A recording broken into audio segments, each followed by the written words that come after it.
తారుమారయ్యింది. ఏ రాజ్యం కోసం ఇన్నాళ్ళు ఇక్కడ పడిగాపులు పడి ఉన్నాను, ఏ రాజ్య విస్తీర్ణత కోసం నా భుజబల పరాక్రమాలు ధారపోశాను, ఆ రాజ్యం ఈనాడు అన్యుల పాలైంది. పైగా ఆ విజయుడికి నేను ఊడిగం చేయాలట్రా కాక, చేస్తాను, వాణ్ణి బూడిద చేస్తాను. ఈ దాకా ఎందుకు ఏలిక? నాకు అనుజ్ఞ ఇవ్వండి, ఆ విజయుణ్ణి ఖండ ఖండాలుగా నరికి కాకులకు గద్దలకు వేస్తాను. అది అసాధ్యంగా. ఆ మహత్తరమైన మణిబంధం వాడి చేతనున్నంత వరకు మానవ మాతృడెవ్వడు వాణ్ణి ఏం చెయ్యలేడు. నా తల మీద పెట్టి మరీ వెళ్ళారు. మీ మంచి చెడ్డలు చూడమన్నారు. ఆయన అన్నారనే కాదు, అంత అవమానం జరిగిన తర్వాత కూడా ఈ ఇంకా బ్రతికున్నాడంటే ఎందుకు? నా చేతులతోటే మీ జీవితాన్ని చక్కబెట్టి మీ అచ్చటా ముచ్చటా చూచి ఆనందించాలనేగా. అలాగే ఆనందించండి. ఇప్పుడు కాదన్నదెవరు? నాకు తెలుసు మీరు కాదనరా. అందుకేగా నిర్ణయం చేసుకుని మరీ వచ్చాను. అప్పుడు ఏదో పెడుతున్నారు కిటుకు. ఏకాంతం. బొడ్డం పాలు. ఏమిటిది బావగారు? ఏముంది, ప్రభువులు తట్టు పెళ్లి చేసుకోవాలి. మాక? అవును ప్రభు, భగవంతుడిచ్చిన యవ్వనాన్ని సంపూర్ణంగా సార్థకం చేసుకోవాలి. అన్ని అనుభవాలతో పాటు శృంగారానుభవం కూడా సిద్ధింపజేసుకొని జీవితాన్ని ఆనందమయం చేసుకోవాలి. ఆపండి. మాకు ఆనందము వద్దు, అనుభవం వద్దు. మమ్మల్ని ఇలా బ్రహ్మరిగానే ఉండనివ్వండి. మా వ్రతాన్ని పాడు చేయకండి. బొడ్డం పాలు. చూడండి మహారాజా, బ్రహ్మచారి రాజ్యపాలనకు అర్హుడు కాడు. మీకోసం కాకపోయినా నా కోసం, మన ప్రజల కోసం మీరు ఈ నిర్ణయానికి రాక తప్పదు. బావగారు, అన్నీ తెలిసి కూడా మీరేనా ఇలా మాట్లాడుతున్నది? అన్నగారికి జరిగిన అన్యాయాన్ని కళ్ళారా చూసి కూడా మళ్ళీ మమ్మల్ని పెళ్లిలా చేసుకోమంటారు. పగల పడ్డ గోతిలో రాత్రి మళ్ళా పడతామా? దారి మార్చుకుంటాం, అంతేకాని ప్రయాణాన్ని ఆపు చేసుకుంటామా ప్రభు? చూడండి, మిమ్మల్ని పెళ్లి చేసుకోమన్నానే కాని ఆ స్త్రీతోనే జీవితాంతం ఉండమనలేది. అంటే నారి నీరు నిల ఉంటేనే పాడవుతాయి. ఎప్పటికప్పుడు కొత్త నీరు తెచ్చుకోవడం, దాహం తీర్చుకోవడం, పారపోయడం, అంతే. మీ మాటలు మాకు అర్థం కావటం లేదు. ఏముంది ప్రభు, రోజు ఒక కన్యను వివాహం చేసుకోవడం, రాత్రి ఆనందంగా అనుభవించడం, ఉదయాన్నే ఉద్వాసన చెప్పడం, ఈ లోకాన్ని నుంచి. బావగారు, అప్పుడు మీకు ఆనందము ఉంటుంది, ఆ స్త్రీ శీలం గురించి బెంగా ఉండదు. అధర్మం, అలాంటి పని మేము ఎన్నడూ చేయలేం. అధర్మం. ఏది అధర్మం? నమ్ముకున్న భర్తను మోసం చేసి పరాయి పురుషుల కౌగిళ్లలో కులకడం అధర్మం కాదా? పురుషుల హృదయాలను గాయం చేసి సాంప్రదాయానికి మాయని కళంకం ఆపాదించడం అధర్మం కాదా? అంతవరకెందుకు? హాయిగా తీయగా 100 ఏళ్లు బ్రతకాలని కలలు గన్న బంగారం లాంటి మా బావగారి జీవితం, మీ అన్నగారి జీవితం పాడైంది స్త్రీ వల్ల కాదు.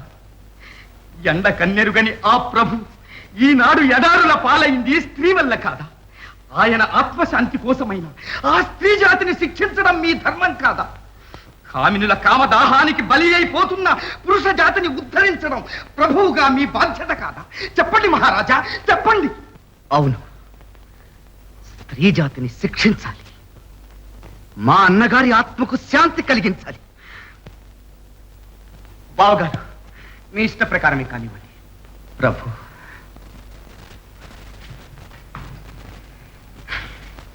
అయ్యయ్యో అయ్యయ్యో, తలకాయలంటే వీళ్ళకి అసలు లెక్కే లేదు.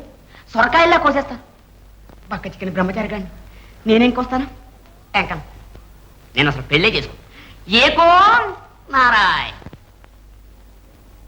నమస్తే సదా బ్రహ్మచర్యాయ దుర్జం, నమస్తే సదా వాయుపుత్రాయ దుర్జం, నమస్తే సదా పింగళాక్షాయ దుర్జం, నమస్తే సదా రామభక్తాయ దుర్జం. జై వీరాంజనేయ స్వామి వారికి, అత్కల్త బ్రహ్మచారికి, బ్రహ్మచారి సమాజం, బ్రహ్మచారి సమాజం. వెంకన మహాజనులారా, చితి మరణించిన తర్వాత కాలుస్తుంది, సతి అంటే ఆడది బ్రతికుండగానే కాల్చుకు తింటుంది. అందుచేత అబద్ధాన్నైనా నమ్మవచ్చు కానీ ఆడదాన్ని మాత్రం నమ్మరు. రావణుడు ఏమయ్యాడు? ధార్మన్నాడు, కీచకుడు బేరన్నాడు, సుందోపసుందులు క్యార్ క్యార్ అన్నాడు. అంతవరకు ఎందుకు? మన మహారాజా ఏమయ్యాడు? అడవుల పాలైనప్పుడు. ఎందుచేత? ఈ ఆడదానికి. అందుచేత మహాసభ్యులారా, కలలో కూడా మీరు ఆడదాన్ని పెళ్లి చేసుకోరాదు. మరి మగవాళ్ళనే చేసుకోమంటారా? నీకో నారాయణ హోరెట్టింగనా పెళ్ళే చేసుకోరాదురా. అయితే మరి వంట వార్పు ఎవరు చూస్తారు? మనం చూసుకోవాలి. అయితే మరి కష్టం సుఖం ఎవరు చూస్తారండి? మనం చూసుకోవాలి. మరి పిల్లా పాపల్ని ఎవరికంటారు? మనమే కనాలి. ఏకో నారాయణ ఇక్కడే పెట్టాడు కిటుకు. ఈ విషయమై మీరేమి చింతించకండి. ఆ స్వామిని అడుగుదాం. మగవారు కూడా పిల్లల్ని కనే శక్తినిమ్మని ఆ భగవంతుని వేడుకుంది. మగ బిడ్డల్ని మాత్రమే, అది మాత్రం మర్చిపోకండి. కానీ మీరు మాత్రం బ్రహ్మచర్యం లేదు, గట్టిగా పట్టులో ఉండాలి మీ అందరూ. తప్పకుండా పాటిస్తాం. స్త్రీని తాకరాదు, స్త్రీ గాలే సోకరాదు, స్త్రీ జోలికే పోరాదు. ఏమంటారు? అయితే వెళ్ళొస్తానండి. ఇంటి దగ్గర ఆడది ఒంటిగా ఉంది, పైగా ఒట్టి మనిషి కూడా కాదు. ఏగో నారాయణ నీకు పెళ్ళయిందా? చిన్నతనంలోనే అయ్యిందండి, కానీ ఇంకో పెళ్లి మాత్రం చేసుకోనండి. నువ్వు ధరించావు. వెళ్ళు, ఇంకెప్పుడు ఇక్కడ రాకు. వెళ్ళు. మరి నేను కూడా వెళ్ళొస్తానండి. ఏ నీకు కూడా అయిందా పెళ్లి? అదే లేదండి, ఈ మధ్యన ఇంకా ప్రేమించుకుంటున్నామండి. అఘోరించండి. పండి ఇక్కడి నుంచి పండి. అదండ్రా, సమాజం అంటే సంతర్పణ సమారాధన అనుకుని వచ్చాం కానీ ఇలాంటి తచ్చు మాటలు వింటానే కాదు. పదండి. పండి తిండిపోతున్నాయి. అందుకే ఆడది వేలకింత మేత పడాచి మగవాడి కళ్ళు కప్పేస్తాడు. స్వామి ఎవరేమైనా సరే ఈ ఏకాంతం మాత్రం ఏకాగ్రతతో బ్రహ్మచర్యం పాటిస్తారు. దాన్ని తగిన శక్తి సాగు. జై వీర హనుమాన్ కి జై, జై వీర హనుమాన్ కి జై, జై శ్రీయాంజనేయం ప్రసిద్ధాన్ని అపచారం అడగాలి. చేసిన అపచారం తలగా చిక్కులేకంలో నవ్వుతున్నావా? ఎవరు నువ్వు? కనపడ్డానా? చూడండి ఎలా కనపడుతుంది. మేము అసలు ఆడవారిని చూడం. చూడకుండానే ఆడదాన్ని ఎలా చెప్పుగలుగుతున్నారు? చెవులతో చెప్తున్నావు, చెవులతో. అది సరే, నువ్వెవరు? ఎందుకు వచ్చావు? రాకూడదా అండి? రాకూడదు. ఆంజనేయుల వారి ఆలయంలోకి ఆడవారు రాకూడదు. ఇదేదో కొత్త రకం పిచ్చిలాగుందే. నువ్వు ఇంకొక క్షణం ఇక్కడ ఆగితే నిజంగానే పిచ్చెత్తిపోతుంది. ఏ ఇక్కడ నుంచి వెళ్తావా లేదా? ఏ పిల్ల నిన్నే. ఆ పేరు పిల్ల కాదు, శ్రీమతి. ఏమతి? ఏదో మతి. అపచారం అపచారం. వెళ్ళు వెళ్ళు. వెళ్ళకపోతే మెడబట్టి గంటేస్తా. ఎలా? ఆడదాన్ని ముట్టుకోకూడదుగా మరి? ఇక్కడ పట్టేసింది కిటికీ. ఆడవారిని ముట్టుకోకూడదు. ఏ పిల్ల నీకో టెంకడం. నువ్వు ఇక్కడి నుంచి వెళ్తావా లేకపోతే నన్నే పొమ్మంటావా? ఏగో నారాయణ.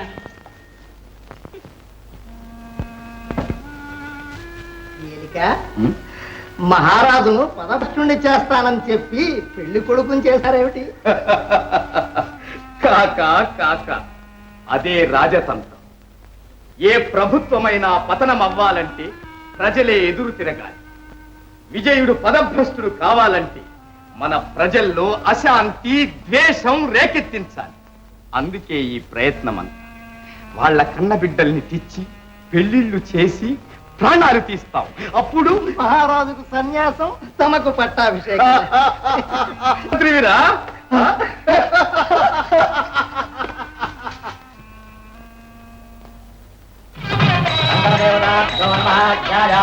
ఆవాహయామి సర్వోపచార పూజాం సమర్పయామి.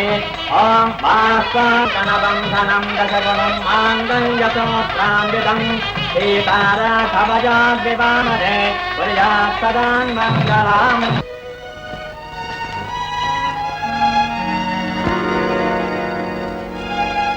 మగువలకు పువ్వులంటే మహా ఇష్టం అనుకుంటాను.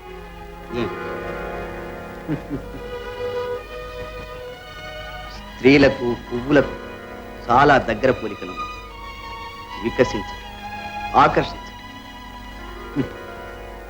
పువ్వులు ఆకర్షించి ఆనందింపచేస్తాయి, ఆడదేశించి మోసం చేస్తాయి. అవునా?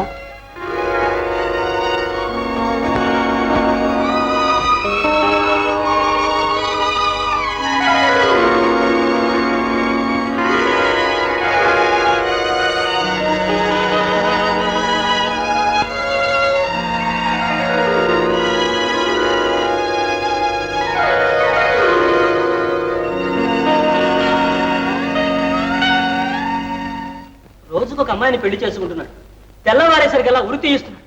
ఇదేం ఆచారం? మనకు ఆచారం. ఇలాంటి మహారాజుకి ఇలాంటి పాడు బుద్ధి ఎందుకు పుట్టిందో? ఎందరినో ఆడపిల్లల్ని చంపించాడు. ఊరుకుంటే ఎందనే ప్రజలంతా మహారాజు పేరు చెబితే చాలు మండి పడిపోతున్నారు, ఉద్రేకంతో ఊగిపోతున్నారు. ఇలాంటప్పుడే వాళ్ళని ఇంకా రెచ్చగొట్టాలి. ప్రజలందరూ ఒక్కసారిగా ఎదురు తిరగాలి, కోట మీద విరుచుకుపడాలి, విజయుణ్ణి సర్వనాశనం చెయ్యాలి. కాక రగిలే జ్వాలలను చల్లారనివ్వకూడదు.